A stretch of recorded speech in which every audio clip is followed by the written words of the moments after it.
Picture this.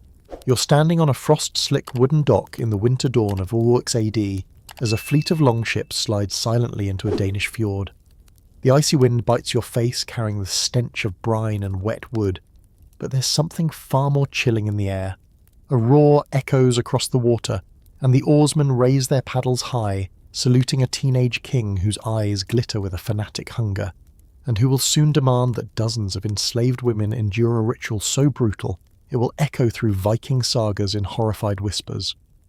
Before diving into these forgotten stories of survival and suffering, if you enjoy learning about the hidden truths of history, consider hitting that like button and subscribing for more content like this, and let us know where in the world you're watching from. It's incredible to see history lovers gathering from every corner of the globe. Now, let's unravel the twisted, blood-spattered saga of King Sigurd Snake-in-the-Eye, a 16-year-old Viking ruler driven by a lethal cocktail of prophecy, paranoia, and primal desire. For lurking beneath the glitter of his dragon-proud ships and the songs of skalds is a truth far darker than the tales the Norse bards dared to sing. They called him Sigurd Ormi Øye, Snake in the Eye. Born around 849 AD, he was a son of the legendary Ragnar Lothbrok, the Viking hero whose name alone sent kings trembling in their halls. Sigurd was marked at birth with an actual serpent-shaped iris writhing in one eye, a sign many believed that he was destined for greatness, or doom. By 16, he was king of Denmark, a realm seething with ambition, vendettas, and pagan mysticism. But Sigurd was not simply a warrior with a legendary pedigree. He was a boy haunted by visions, obsessed with omens, riddles, and runes. A youth so gripped by the belief in his divine right and his father's vengeance that he would use blood, flesh, and human souls to prove his power. In the harsh Scandinavian winters, the great halls of Denmark rattled with tales of Ragnar's sons planning vengeance for their father's death at the hands of the Northumbrian king, Ella. Sigurd was barely a teenager when Ragnar was thrown into a pit of venomous snakes. For a boy raised on sagas, this brutal execution was no ordinary loss. It was a cosmic insult demanding retribution, and Sigurd felt that cosmic debt burning inside him. Yet as 8-6 dawned, Sigurd's eyes weren't only fixed on foreign shores. There was another obsession gnawing at him from within his own court, a ritual, whispered of in secret, that would bind the loyalty of his warriors and feed the darker cravings rising in his chest. This was the harem of the Blood Oath. No chronicles from the period record the ritual in explicit detail, but scattered clues survive in skaldic poetry, monastic chronicles, and later Norse tales. The fragments paint a chilling picture, a ceremony in which dozens of captive women were forced to perform acts meant to consecrate Sigurd's kingship, under threat of torture or death. Some accounts speak of sexual rites, others of bloodletting and symbolic sacrifice. All agree on one thing: it was designed to fuse fear, lust, and religious devotion into a single monstrous spectacle. By 16, Sigurd wielded enough power to attempt such an atrocity, and enough youthful volatility to justify it to himself as the will of the gods. But where did this ritual originate? Why did it matter so much to a teenage king? To answer that, we must glimpse the world Sigurd inherited. In mid-9th century Denmark, power was fragile and shifting like ice flows underfoot. The old pagan gods, Odin, Thor, Freyja, still held sway, their worship deeply tied to sexual and violent rites meant to secure victory and fertility. Yet Christianity was creeping northward, carried by monks and merchants. To be king in this divided age meant proving not just political dominance but spiritual legitimacy. Sigurd was raised in this crucible. From infancy, he was surrounded by skalds chanting tales of kings who were part human, part divine. And he was forever compared to his older brothers, men like Ivar the Boneless, famous for their cruelty and cunning. For the 16-year-old Sigurd, the stakes were clear: either stand out as a figure of terrifying power, or be devoured by rivals. But even among the Vikings, there were lines that decent rulers did not cross. The harem of the Blood Oath threatened those boundaries. Some scholars believe Sigurd was inspired by cult practices linked to the goddess Freyja, whose followers performed rites blending sexual ecstasy and blood sacrifice. Others suspect the ritual echoed cults devoted to Odin, who demanded blood and secrecy as offerings for wisdom and victory. But the psychological roots of Sigurd's obsession ran deeper. Imagine a boy king, barely old enough to grow a full beard, standing at the threshold of unimaginable power, yet consumed by the fear that he might not be enough, that he might forever live in the shadows of legendary brothers, that his father's death still demanded a price in blood. Into this cauldron of adolescent insecurity and divine ambition poured the poisonous brew of the blood oath ritual. Sigurd's inner circle fanned the flames. Warriors eager for plunder, priests devoted to secret cults, and skalds hungry for tales of horror, all told him that only an act of supreme dominance could cement his right to rule. The harem ritual promised a spectacle that would make Sigurd the talk of every longhouse and fjord. It would fuse sex, fear, and divine symbolism into a display no rival could match. So as the sun rose on 8/6, Sigurd stood on that Danish dock, watching the ships return with their grim cargo, slaves captured from Frisia, Saxony, and Frankish territories. Women whose fates were sealed the moment Sigurd's serpent eye fell upon them. Among them was a girl named Alfhild, a young Frankish noblewoman seized during a raid, barely 17 herself. She would become one of the central figures in Sigurd's unfolding nightmare, a symbol of innocence trapped in the machinery of a king's monstrous ambition. Tonight, in Sigurd's great hall, the first preparations for the harem of the Blood Oath will begin. Drums will pound, skalds will chant verses older than the runestones, and Sigurd Snake-in-the-Eye, trembling with youthful zeal and unspeakable lust, will step closer to a ritual that will define his reign and stain his name with horrors that history tried to forget. And so begins the story of how a 16-year-old Viking king transformed his personal demons into a spectacle of cruelty, and how the lives of dozens of women hung in the balance, caught between pagan gods, political terror, and one young man's relentless need to prove himself worthy of his father's legend. The winter sun bleeds orange across the Danish sky as torches blaze around Sigurd's great hall. Inside, the scent is thick, a choking mix of pine resin, burning animal fat, and sweat-soaked furs. The timber walls drip with shadows cast by the flicker of firelight, each spark dancing across shields adorned with snarling beasts and twisting Norse knots. It's the evening of Sigurd's first secret gathering to plan the harem of the Blood Oath, and even among hardened Vikings, a hush falls as the 16-year-old king rises from his high seat, one hand gripping the dragonhead armrest as if he might fall without its support. At his side stands Eric, the Jarl who has served the sons of Ragnar since they were children, a man in his 40s with braided silver hair and eyes that have seen too many raids, too many betrayals. Eric watches Sigurd with wary calculation. He's loyal, but he knows madness when he sees it, and tonight he sees it glimmering in the serpent swirl of Sigurd's left iris. Sigurd's voice cuts through the smoke. The gods whisper to me. They demand a sign that Ragnar's blood still rules here, a sign that Denmark shall never fall to Christ, nor to any foreign king. We shall give them that sign. No one dares interrupt. Outside, the wind howls against the wooden walls, rattling spears mounted overhead. Eric clears his throat. He tries to keep his tone careful, measured. My king, there are other ways to honour the gods. Great feasts, sacred blots. Your people already fear and love you. Sigurd's stare snaps toward him, snake-eye glittering. Fear is not enough. The gods want sacrifice, they want flesh, they want women. The hall seems to tighten. Warriors shift in their seats. A few glance toward the cluster of slaves kneeling near the fire pit. Thin, shivering girls with hair the colour of river mud and sunlit wheat. Among them is Alfhild, her eyes hollow yet defiant. She is draped in rough linen, the blue silk gown of her Frankish nobility stripped away weeks ago. Sigurd steps down from the dais, moving closer to the captives. His voice softens into something almost tender. These women are my offering. They shall be made holy through the ritual. Their screams shall echo across Midgard and reach the gods in Asgard.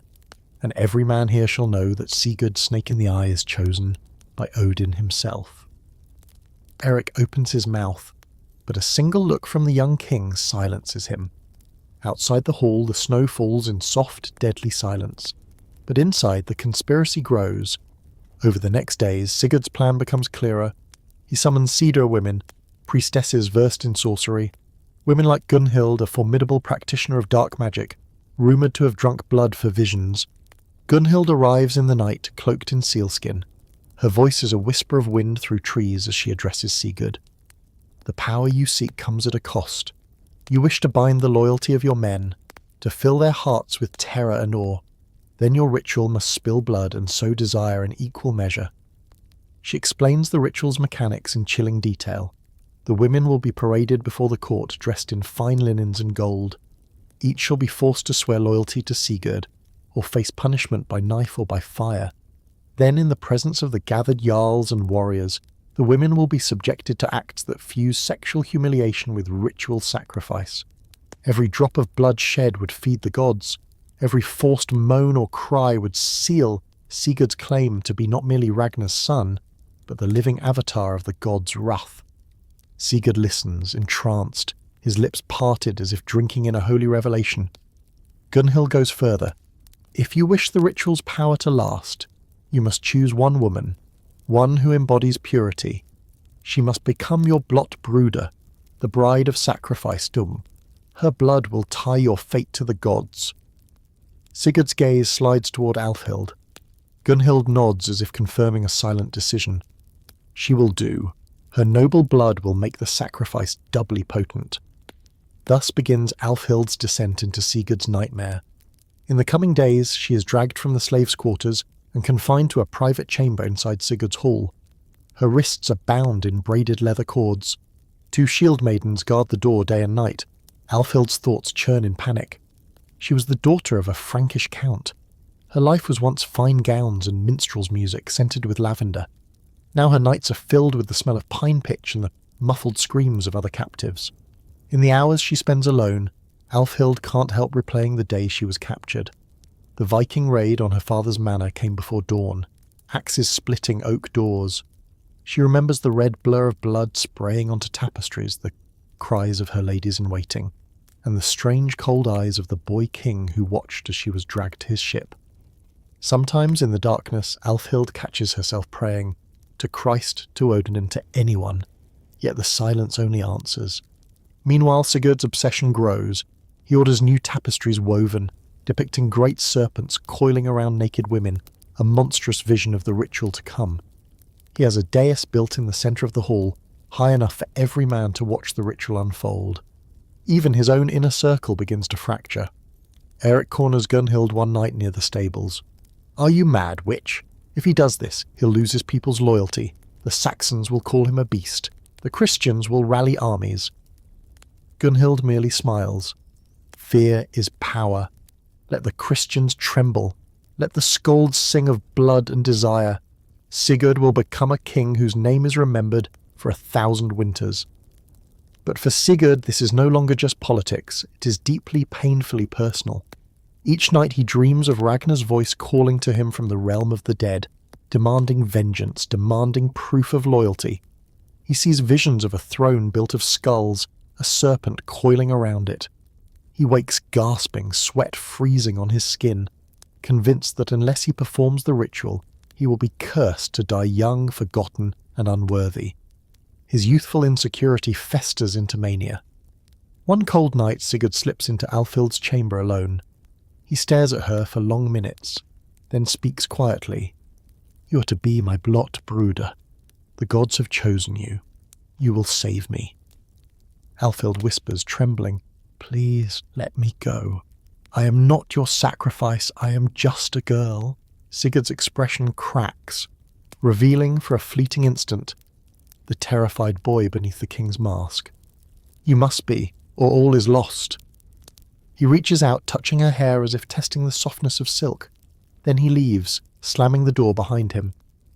Outside, snow continues to fall, cloaking Denmark in a false purity.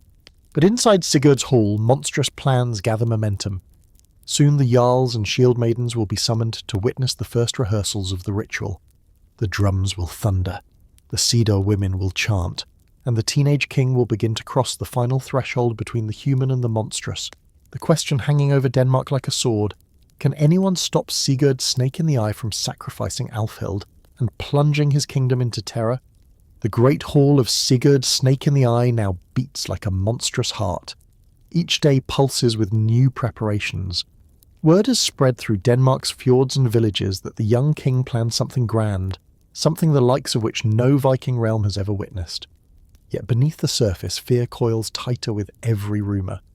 The Jarls arrive in clusters, braving icy roads to see the spectacle firsthand.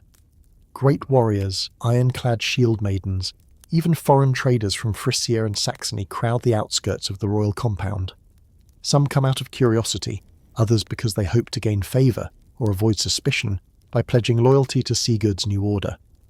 Inside the hall, wooden beams creak under the weight of new tapestries. They shimmer with images of intertwined serpents, Valkyries brandishing swords, and women kneeling beneath the gaze of crowned kings. Gold leaf glitters on the woven threads. It's beautiful and monstrous. Sigurd himself appears before the assembly each night, his youthful face drawn, hollow-eyed, as if sleep has abandoned him. The serpent swirl in his left eye seems more pronounced than ever, a hypnotic vortex whenever he speaks. One evening he steps forward to address his Jarls, his voice rising above the low thrum of the crowd. "My brothers, my shield maidens, hear me. I have seen visions of Odin's ravens circling our shores. They whisper that Denmark stands at the edge of conquest. If we do not prove ourselves worthy, we shall fall to the Christ God and his armies. The gods demand blood and loyalty, and I shall give them both." He raises a hand toward Alfhild, who stands in chains near the hearth, her pale hair shimmering like ice under firelight. "This woman shall be my blot brood. Her noble blood will bind the gods to our cause, and each of you will bear witness to her sacrifice and swear your loyalty anew." Murmurs ripple through the hall. Some men nod grimly, others shift uneasily, glancing at one another as though trying to gauge how far Sigurd might go. Among them, Eric watches silently, his jaw clenched so hard the muscles twitch. Outside, the snow deepens. Fires flicker along the wooden palisades of the royal compound. Yet it's not merely winter gripping Denmark. It's the chill of something older, darker, and far more dangerous than ice. In the shadows of the longhouse, Gunhild, the cedar woman, works tirelessly.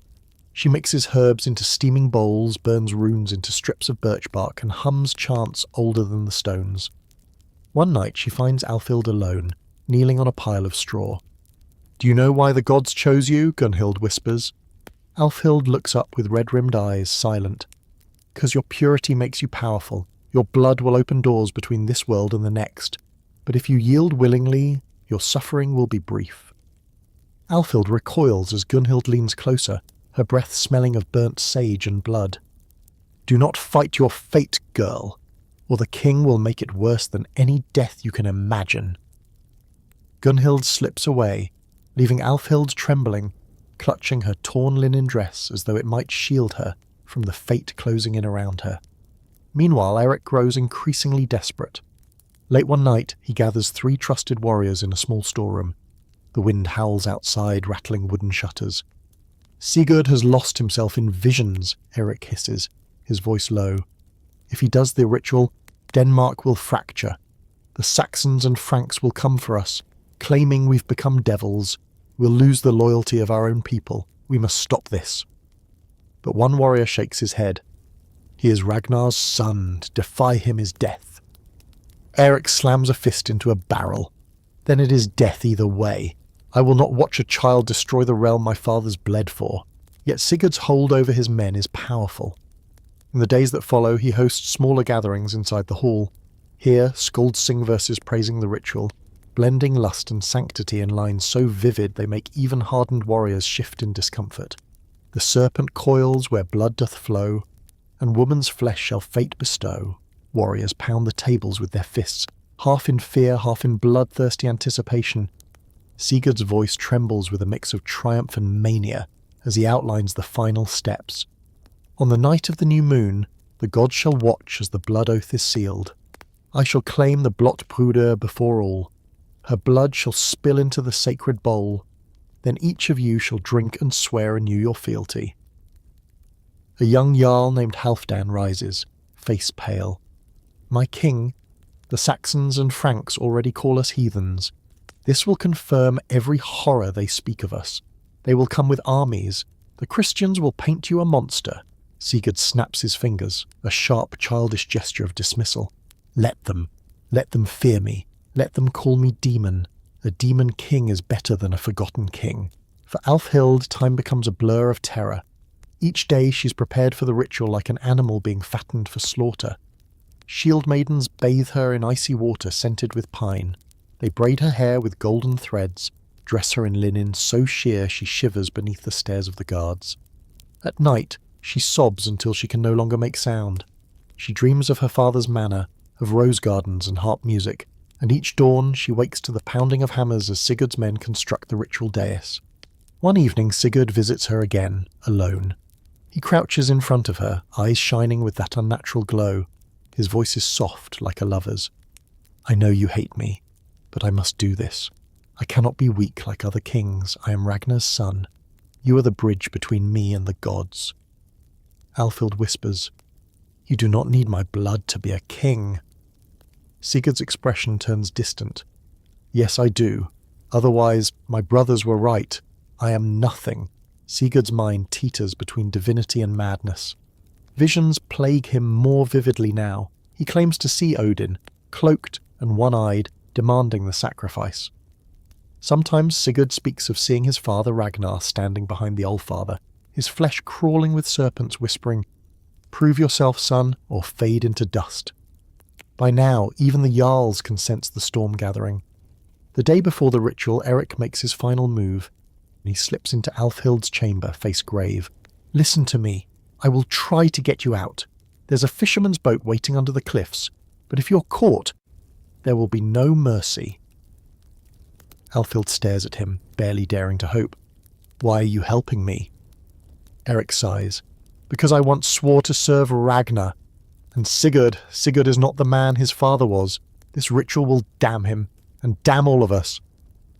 But even as Eric plots escape, Sigurd's paranoia deepens. He orders double the guards around the compound. He demands daily loyalty oaths from his jarls, his shield maidens, even the cooks and slaves. Above suspicion, the night before the ritual, a final feast is held in the hall. Sigurd sits on his high seat in a cloak lined with wolf pelts. A heavy gold torque rests on his slender neck, almost too large for his youthful frame. He lifts a drinking horn and proclaims, "Tomorrow the gods shall witness my power, and Denmark shall be mine forever." The hall roars with cheers, though many voices sound forced. Alfhild, chained nearby, gazes out over the sea of faces. She sees pity in some eyes, fear in others, and in Sigurd's, an ocean of desperation. As dawn approaches, snow drifts across Denmark in silent waves. The longships rest on the fjord like black serpents waiting to strike. Tomorrow the blood oath will begin, and as the drums start their distant pounding, one truth grows impossible to deny. Sigurd Snake-in-the-Eye is about to cross a line from which there is no return. The sun never truly rises on the morning of Sigurd's ritual. Instead, Denmark wakes beneath a sky the colour of old iron, low clouds pressing down as if to suffocate the earth itself. In the courtyard of the royal compound, frost crunches under boots as warriors gather, armed not for battle, but for witness. The entire place crackles with the electric tension of an army waiting for a bloodletting. Inside the hall, torches blaze brighter than ever before. Animal fat sputters in bronze lamps, sending greasy smoke spiralling into the rafters. The hall is transformed into a shrine and a stage. At the centre stands the newly built dais, higher than a man's head. Its polished wood gleams with fresh carvings, serpents devouring their own tails, Valkyries raising severed heads, runes etched deeply into the grain. A giant bowl of hammered silver sits atop it, half filled already with goat's blood, steaming faintly in the chill air. And above it all presides Sigurd Snake-in-the-Eye, only 16, but today wearing a cloak of black raven feathers that makes him seem larger than life. He's standing in front of the dais now, gripping the hilt of his sword so tightly his knuckles glow white. The great hall falls silent. Hundreds of eyes bore into him. Warriors, shield maidens, skulls, merchants, slaves, and foreign envoys who have come to see if the whispers of Denmark's young king are true. Sigurd takes a deep breath and speaks, voice trembling with the weight of prophecy. Odin's ravens fly over Denmark. My father's voice calls from beyond the grave. Today, I answer him. Today, I prove Ragnar's blood runs in my veins. He gestures toward Alfhild, who is hauled forward by two shield maidens. She is dressed in a linen shift so fine it might as well be air. Gold bands circle her wrists and throat, yet her skin is pale as milk, her eyes sunken hollows of terror. A hush sweeps the hall. Even the hardened warriors look away from her exposed vulnerability. Sigurd raises his hand. Let it begin. Drums begin to thunder, slow and ominous. Gunhild, the cedar woman, emerges from the shadows, draped in her sealskin cloak, strands of bones and teeth rattling around her neck. Her voice slithers through the hall as she begins to chant words older than the sagas. Blood for the gods, flesh for the king, terror for the world. The warriors pound their shields in rhythm, creating a rising roar that seems to vibrate through the timber beams. The ritual unfolds like a fever dream. First, Alfhild is led in slow circles around the dais, while Gunhild sprinkles her with goat's blood, chanting prayers to Odin and Frey. Alfhild staggers, her bare feet slipping on the bloody straw. Each time she passes Sigurd, he stares at her with an expression twisted by conflicting emotions: lust, devotion, terror, and something like pleading. Eric stands among the Jarls, his hand resting on his sword hilt. His eyes are locked on Alfhild, silently calculating how many steps it would take to reach the dais, how many guards he'd have to cut down. Too many spears, too many eyes. Any attempt now would mean instant death. The second phase begins. Sigurd steps forward and raises his sword, its steel glinting in the torchlight. Gunhild cries out, "Name your sacrifice, O king, that the gods may know your loyalty." Sigurd's voice quivers as he points the sword at Alfhild. "I give them her, my blot brooder, my bridge to the gods." Gasps ripple through the hall. Even men who have gutted enemies in battle seem shaken. Halfdan, the young Jarl who questioned Sigurd days before, blurts out, "My king, this is madness." But Sigurd wheels on him, eyes ablaze. "Silence, or I'll spill your blood instead." Halfdan recoils, his face pale as snow. Gunhild signals the shield maidens. They force Alfhild up the steps of the dais. A hush falls so deep it seems the very flames stop flickering. Alfhild trembles as Sigurd ascends beside her. He takes her face in his hands, speaking so softly that only those closest hear. "I'm sorry. I have no choice. You will save me." She tries to pull away, whispering through gritted teeth, "You're killing yourself as much as me." Sigurd's eyes glisten with unshed tears, but his jaw sets like stone. The ritual takes on a new savagery. Sigurd produces a dagger with a carved serpent hilt. He slices Alfhild's palm, letting blood drip into the silver bowl. The warriors cheer wildly, chanting Sigurd's name as if hypnotized. But Sigurd isn't finished. He grips her by the shoulders, pulling her close, and kisses her savagely, smearing her blood across his own lips. The crowd roars in shock and horror. To them, this moment fuses sex, blood, and kingship into one single monstrous act. It's a vision of a king willing to sacrifice everything, morality, sanity, even the god's mercy, for power. Gunhild steps forward, eyes blazing. "Now drink, O king, that the gods may know you." Sigurd lifts the silver bowl, crimson liquid steaming. He tilts it back, swallowing deeply. Drops of blood dribble down his chin. The hall erupts in frenzied cheers, drums pounding so hard the walls vibrate. But as Sigurd lowers the bowl, his face contorts. His eyes go wide as though something invisible just clawed into his chest. He doubles over, gasping. Gasps echo through the warriors. Eric steps forward, hand on his sword, fear flickering across his face. Suddenly Sigurd stands bolt upright, eyes blazing with a wild, feverish light. His voice cracks the silence like a whip. "I see the gods! Odin! Father! They tell me I must go further! Further!" He grabs Alfhild roughly, pulling her back toward the center of the dais. Alfhild screams as he raises the dagger high. Eirik lunges forward, roaring, "Enough!" But shield maidens intercept him, swords drawn. In the chaos, one of the foreign traders, a Frissan named Wulfgar, tries to flee the hall, shoving through the crowd. But he's grabbed and dragged back by two warriors, blood splashing across the straw as he's beaten to the ground. The entire scene dissolves into madness. Warriors shout, women weep, skalds keep chanting, trying to maintain the ritual rhythm. And through it all, Sigurd stands on the dais, dagger quivering in his fist, poised above Alfhild's throat. "If I spill her blood, the gods will give me dominion over all the seas, over all the kings of the earth." But his hand shakes, his lips tremble. For a heartbeat, the crowd senses he's still only 16, a boy trapped inside the armour of a king.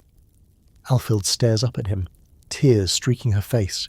"Please, Sigurd, don't become the monster you fear." Her words cut deeper than any blade. For a moment Sigurd falters. The dagger lowers slightly. His serpent eye seems to shimmer with human pain. Yet in the hall Gunhild's voice rings out harsh and unyielding. "Do it, my king, the gods demand it!" Eric shouts above the din. "Sigurd, listen to me. If you kill her, Denmark will burn, your people will rise against you, your father would never have done this." Sigurd freezes, torn between loyalty to his father's legacy and the dark visions clawing at his sanity. The hall holds its breath, and in that breathless silence the fate of a kingdom hangs by a single trembling dagger. Outside, snow hisses softly against the walls, muffling the howling wind. Inside, time itself seems to stop, and one question remains burning hotter than any torch. Will Sigurd spill Alfhild's blood or step back from the edge of becoming the very monster he believes the gods demand him to be? Time has a way of stretching when a blade hovers inches from a woman's flesh. In the great hall, a silence has fallen so absolute that you can hear the ragged breathing of the warriors, the slow trickle of blood dripping from Alfhild's palm into the silver bowl. Torches spit and hiss, shadows rippling across the timber walls like serpents slithering through undergrowth. Sigurd stands trembling atop the dais. The dagger's point glitters where it presses gently into the hollow of Alfhild's throat. Her skin dimples beneath the blade, a single bead of crimson welling like a ruby. Eric remains half restrained by shield maidens, his chest heaving, his eyes blazing with defiance. His voices roar as he shouts up at the king. "Sigurd, this is not strength, this is madness." Gunhild raises her arms, voice cutting through the chaos like a war horn. "The gods demand sacrifice. You cannot turn back now, my king." For a few endless heartbeats, Sigurd stares into Alfhild's eyes, and what he sees there is not merely terror. It's sorrow, a quiet, pleading sorrow, as if she mourns not just for herself, but for him, for the boy who once followed her into the woods to hunt rabbits, for the prince who wept at Ragnar's funeral pyre, for the son who believed he could wield his father's legend without being crushed beneath its weight. Alfhild's voice trembles as she whispers, "Sigurd, this is not your fate. You choose who you are." Those words strike Sigurd like a blow. His breath catches. His serpent eye glitters, but this time with moisture. But Gunhild surges forward, voice rising in frantic cadence. "Weakness will doom us all. Spill her blood, Sigurd Snake-in-the-Eye. Let Odin's ravens drink and grant you victory over the kings of the earth." The warriors roar in response, pounding shields, bloodlust and fear swirling into one toxic wave. Halfdan, pale and trembling, edges closer to Eric and hisses, "We have to stop him. If he kills her, there'll be revolt." Eric spits on the floor, his gaze locked on Sigurd. "I know, but touch him now, and the hall will drown in blood." Sigurd stands trapped between two worlds. The roaring crowd urging him toward blood and glory. The silent plea in Alfhild's eyes, reminding him that once he was human. His voice breaks as he whispers, "I see father. I hear him. He says I must." He trails off, shaking violently. His eyes dart around the hall as though trying to find his father's ghost among the shadows. Then, in a gesture that shocks the entire hall, Sigurd lowers the dagger. He staggers back from Alfhild, chest heaving. Blood streaks his lips from the earlier ritual. His voices roar as he cries, "No, I can't. I won't." A gasp ripples through the crowd. For an instant, the spell breaks. The warriors exchange uneasy glances. Gunhild's eyes blaze with fury. She lunges at Sigurd, claws bared like a feral beast. "Coward, you doom us all!"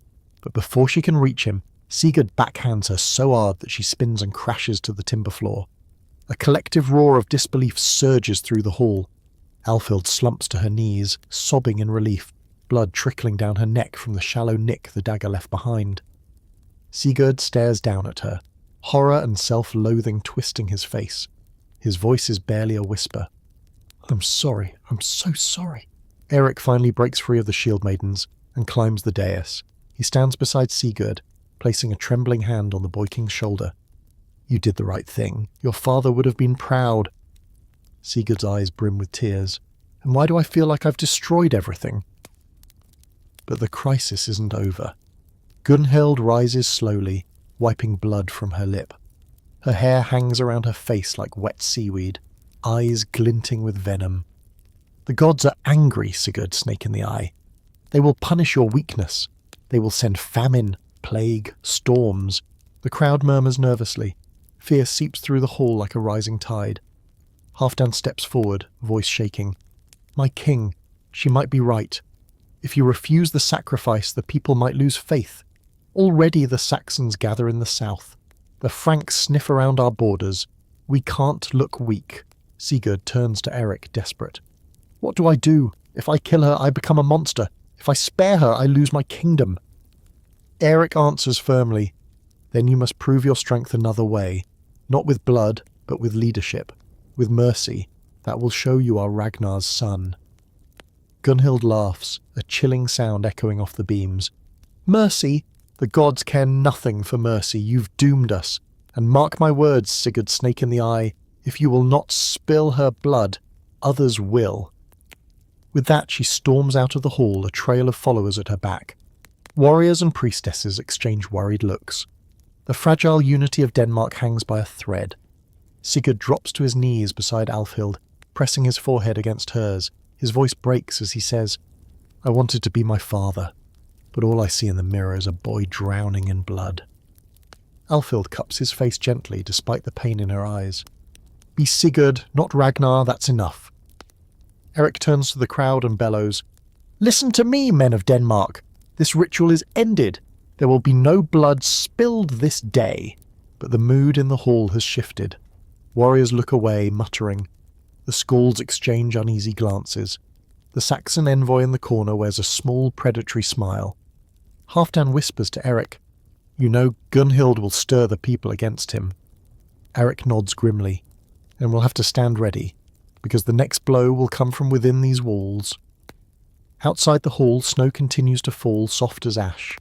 The wind keens through the rafters, carrying whispers of the gods, or perhaps merely the warning breath of a kingdom poised on the edge of civil war.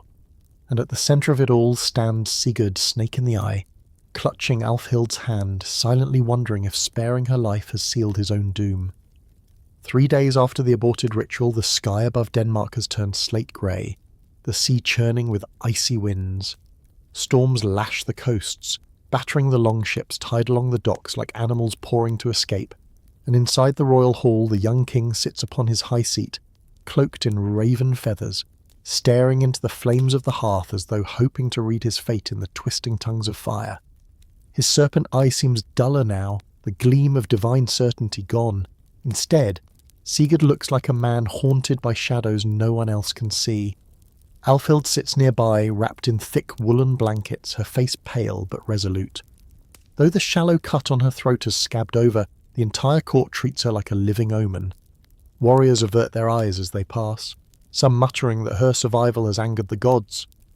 Halfdan stands beside Sigurd, speaking in low, urgent tones. "My king, the Jarls gather in secret. Gunhild has filled their heads with poison.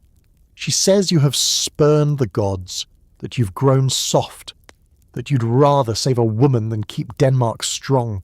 Sigurd's voice is hoarse. "I spared Alfhild because I wanted to be a king of men, not a butcher." Halfdan grimaces. "Try telling that to the warriors whose crops are flooded, or to the traders who claim the gods have cursed the seas." Outside, the wind howls like wolves circling prey. Eric bursts into the hall, soaked from the storm. He strides straight to Sigurd, dripping water onto the rushes scattered over the floor. "Gunhild has left for Viborg.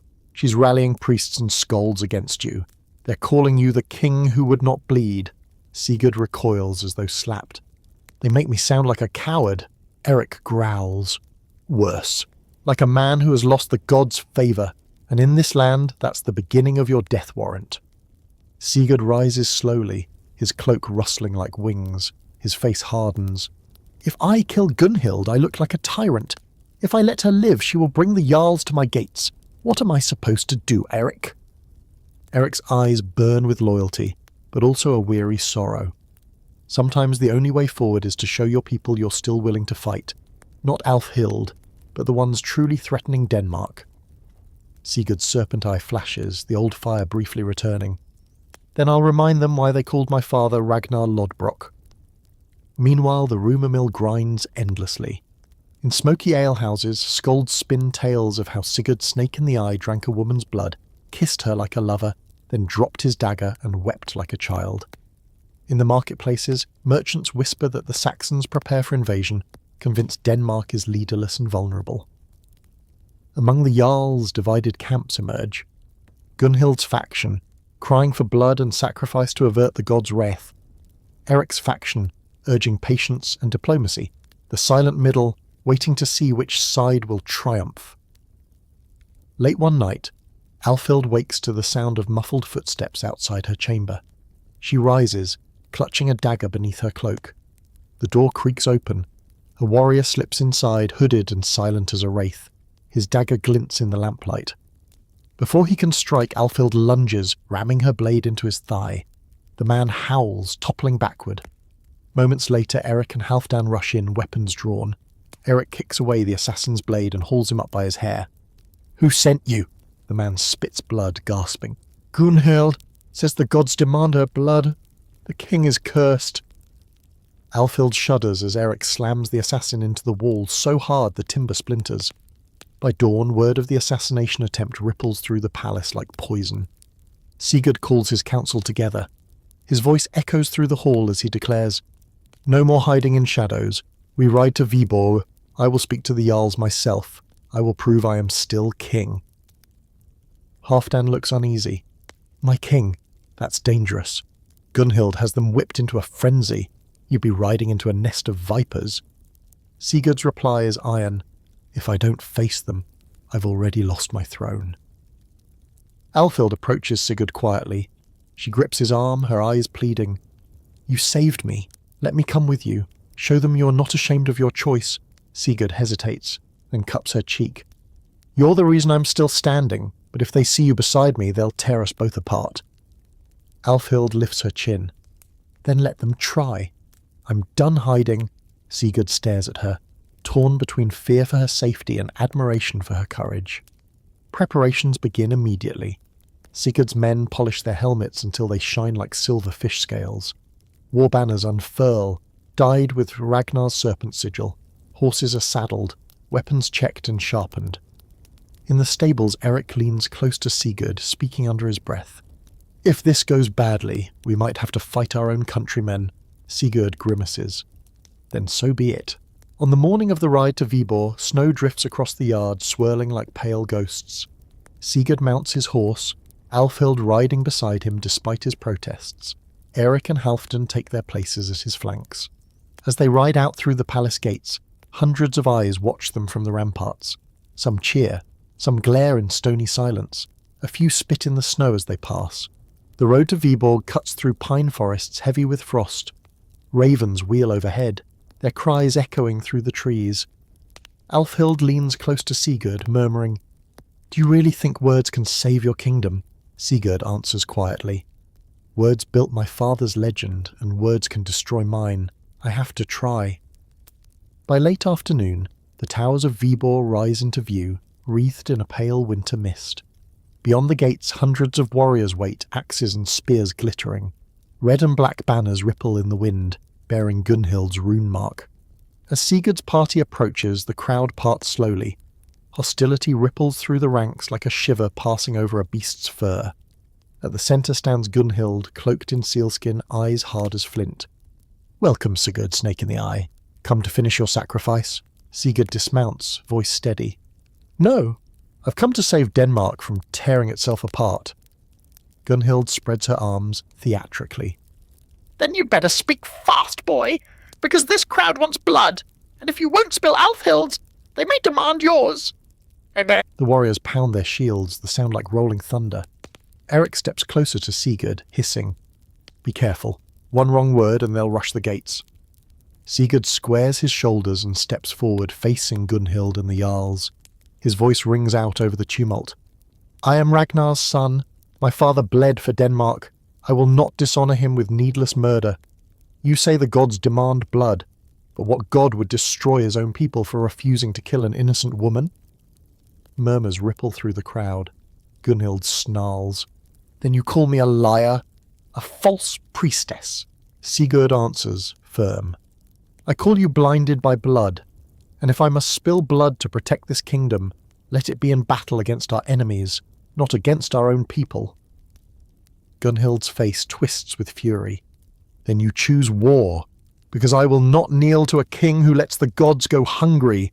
Sigurd lifts his sword high, voice thundering. "I choose Denmark, and I'll die before I let superstition rip this land apart." For a moment, the entire assembly holds its breath. Warriors tighten their grips on axes. Skalds stop mid-verse. Even the icy wind seems to pause.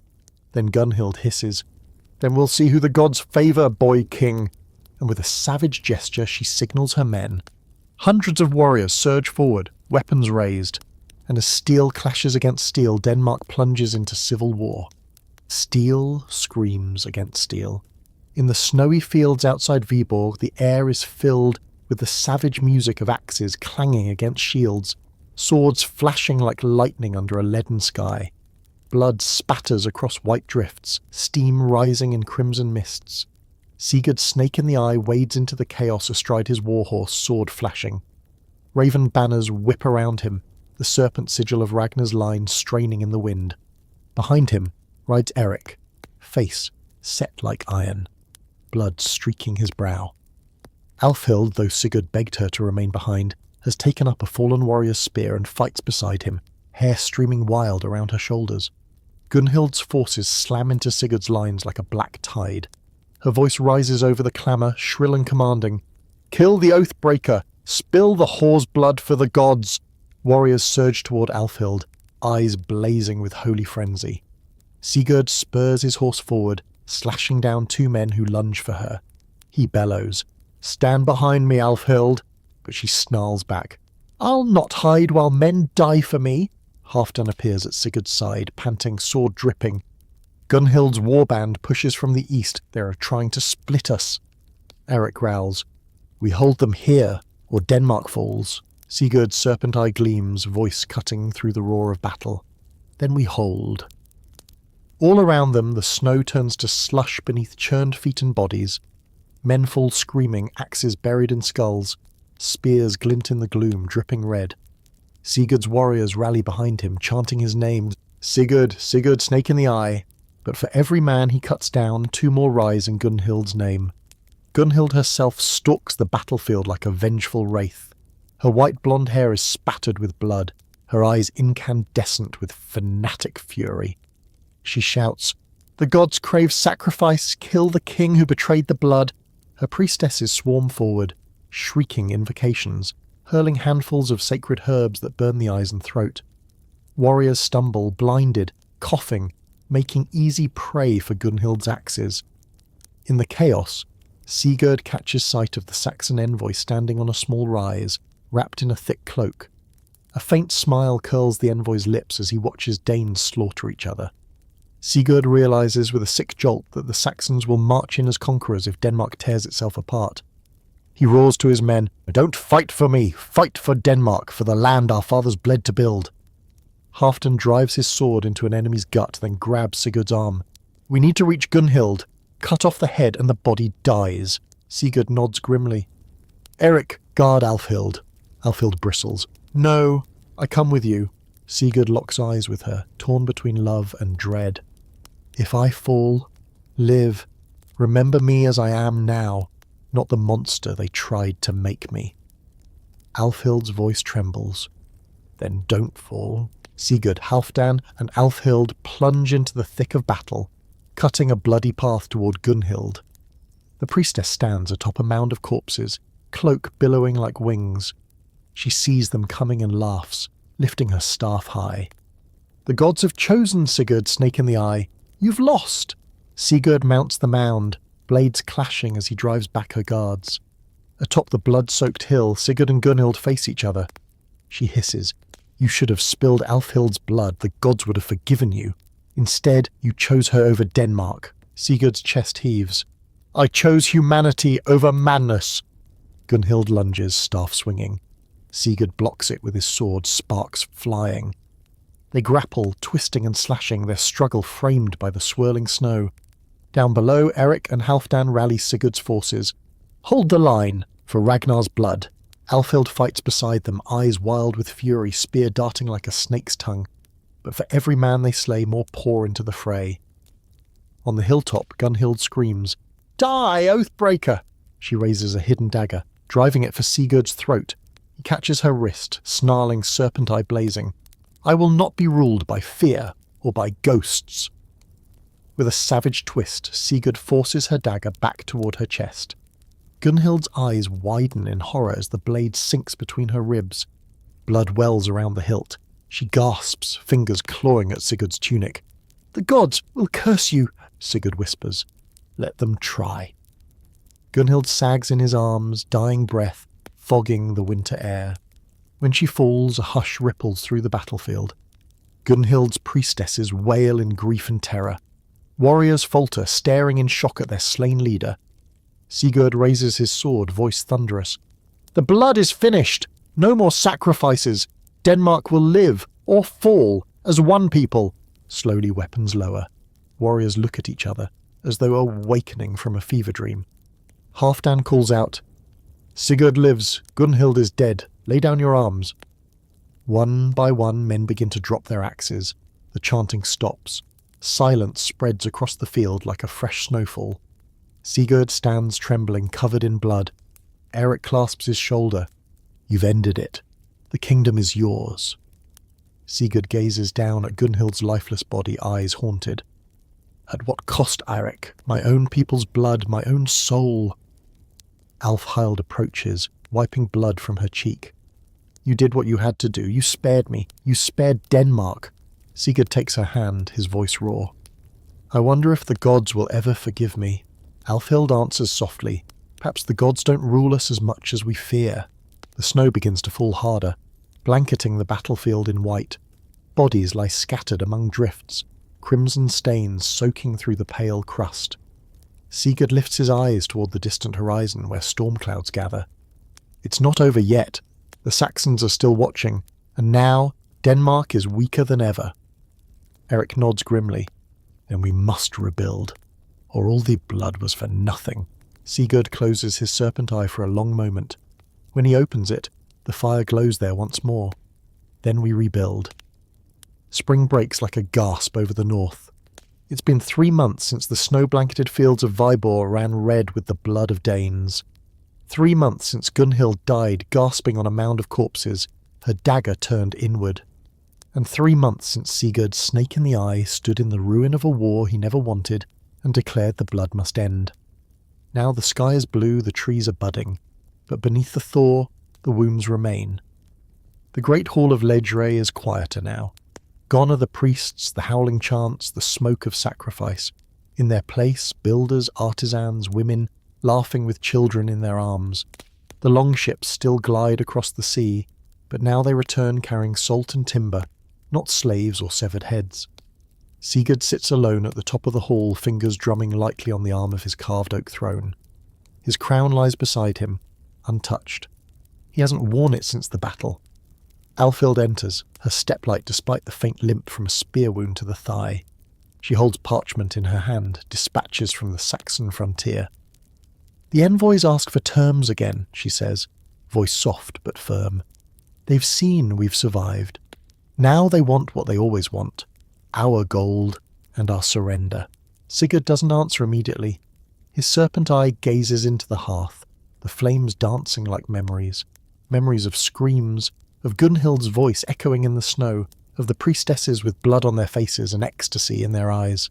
He murmurs, almost to himself, "What did we become, Alfhild?" She sets the scroll on the table, walks to him, places her hand over his. "We survived." But Sigurd is not convinced. Survival, after all, is a thin sort of victory when measured against the cost. He walks among the people now, unarmed, cloaked in plain wool. They still kneel when he passes, still call him king, but he sees it in their eyes, the same question he asks himself.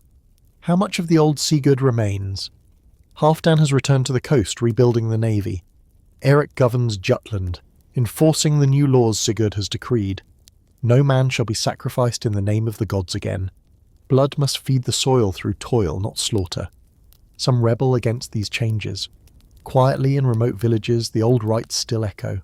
Sigurd sends messengers, not soldiers, offers olive branches, not fire. but not all are satisfied. One night, a priest of Thor tries to assassinate Sigurd in the hall. He slips a knife beneath his tunic, bows as if in tribute, and lunges. Sigurd moves faster than anyone expects. He catches the man's wrist and wrenches the dagger away. The priest spits in his face. "You've cursed us! The gods will punish your weakness! The land will rot beneath us!" Sigurd studies the man, face unreadable. Then he does something no one expects. He lets the priest go. "Tell the gods," he says quietly, "that if they want blood, they can come to take it themselves." Rumours begin to spread of a king who speaks to spirits in the firelight, a king who no longer smiles, but who listens. Listens to the old, the wounded, the women whose husbands never came home from Vibor, a king who walks barefoot into the temples and sits cross-legged before ancient idols, silent for hours. Some say he has gone mad, others say he has seen something no one else can. Alfhild bears him a daughter in the summer. He names her Ragnar. He holds her in his arms and looks into her eyes, so wide, so clear. No blood there, no gods, no destiny, just life. "You will not be raised in a pit of ashen screams," he tells her. "You will not carry your father's chains." Alfhild smiles, but in her gaze is worry too, because even peace demands a price. Word arrives from across the Baltic. The Slavs grow restless. The Saxons are emboldened. The Franks are building ships. The world does not pause for healing. It only waits long enough for a king to lower his sword.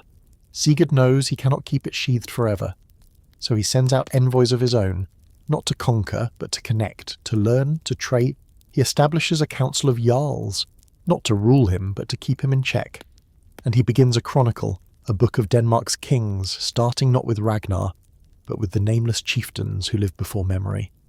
"If we are to build a new world," he says, "we must know the bones of the old." But even now he dreams of the pit. In his sleep, he is back there, the boy king, 17 winters old, led by torchlight into a circle of drums and masks, told to choose which girl must die. He hears Gunhild's voice like smoke in his ears. He sees her eyes, furious, pleading, damned. And sometimes he wonders, was she ever truly wrong? Because there are whispers. Some still believe Gunhild's death was a mistake, that the blood rites bound the land and the gods in harmony. A drought strikes the west in autumn, and villagers mutter, "We didn't offer the proper price." One night a raven lands on Sigurd's windowsill, pecks at the glass and flies away. He follows it outside. It leads him to a clearing where children are playing beside a shallow grave. A cow's skull lies atop it, painted red. He says nothing, just watches, and walks away. Years pass. Sigurd grows older. The beard thickens with grey. His serpent eye dims, but he rules still, quietly, justly. The berserker fury of his youth now a distant thing, coiled somewhere deep.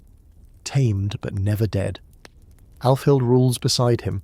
Their daughter Ragnar learns to read, to ride, to fight, but also to listen. And one day, in his final year, Sigurd tells her the whole story. Everything. He does not weep when he speaks of the pit, or of Gunhild, or of the children. But when he speaks of Alfhild, of what he almost lost to save her, his voice breaks. And when Ragnar asks him, "Was it worth it?"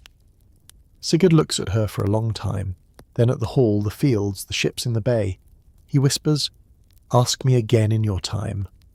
And so ends the story of Sigurd Snake-in-the-Eye. Not with conquest, not with gods, not even with glory, but with questions, with scars, with a fragile kind of peace, held together not by fear or ritual, but by choice, by humanity. Because in the end, what defines a king is not how many heads he takes, but how many he spares. Not how fiercely he holds power, but how deeply he understands its cost. And in Sigurd's tale, we see the truth that echoes through every age, that power built on blood always threatens to drown its wielder, that survival demands not just courage but mercy, and that even in the darkest rites a flicker of light, of love, can break the chain. If you've made it this far, thank you. This was the strange, tragic and human story of the 16-year-old Viking king and the revolting harem rituals he was forced to inherit, fight, and ultimately dismantle. If it left you with chills or questions, don't leave just yet. Like, subscribe, and tell us where you're watching from in the comments. We're building a global community of history lovers who aren't afraid to look into the past and see the pain, the power, and the people behind the myths. Until next time, stay curious stay human, and remember, history is never just history, it's who we are.